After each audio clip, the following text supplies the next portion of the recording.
semuanya, kenalin nama saya Isi Folina Zahra dengan PM 251063108078.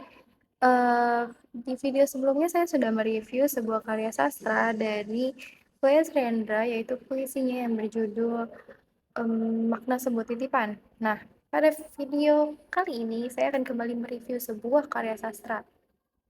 Tapi sebelumnya, kalian tuh pernah dengar nggak sih kalimat ketika jurnalisme dibungkam, maka sastra harus bicara? Kalimat ini tuh muncul dari seorang jurnalis, juga beliau adalah seorang penulis legendaris di negara kita. Beliau bernama Seno Gumirah Adjidharma. Nah, pada video kali ini saya akan mereview atau membahas salah satu cerpennya yang eh, ini tuh lumayan berani ya, berani banget. Udah gitu, ini juga lumayan kelam ya ceritanya.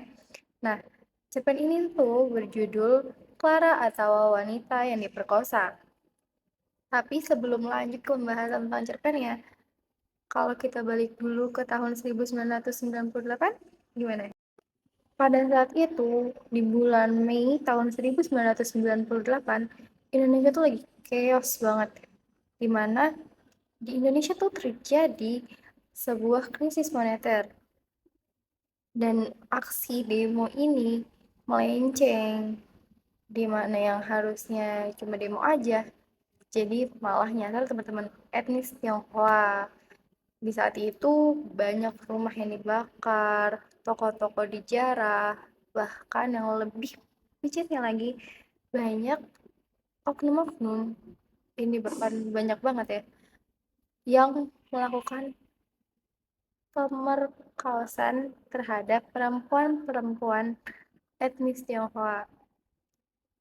Nah, tapi pada saat itu tuh, walaupun datanya udah resmi, tercatat ada puluhan atau bahkan ada ratusan nama yang mungkin dari mereka tuh nggak berani ngelapor karena ya mereka takut ini tuh pemerintah malah nutupin seolah-olah tuh di Indonesia nggak terjadi apa-apa, seolah-olah kejadian keji seperti ini tidak pernah terjadi. Lalu karena kesel sama pemerintahan Indonesia, pada tahun 1999, Seno menulis cerpen ini. Cerpen ini tuh bercerita tentang apa sih? Cerpen ini bercerita tentang seorang gadis yang rumahnya dibakar, orang tuanya dan dia sendiri merupakan salah satu korban pemerkosaan massal. Jadi waktu itu tuh beliau baru mau pulang ke rumah dan lewat di tol, sedangkan pas lewat di tol tiba-tiba ada yang menahan. Lalu ya harta bendanya diambil dan hal itu terjadi. Tapi pada cerpen ini itu tuh nggak menceritakan dari sudut pandang Clara. Ini menceritakan dari sudut pandang aku atau si aparat. Di sini itu kita tuh dibuat kesel banget sama aparat. Dimana aparat ini tuh kayak nggak punya rasa empati.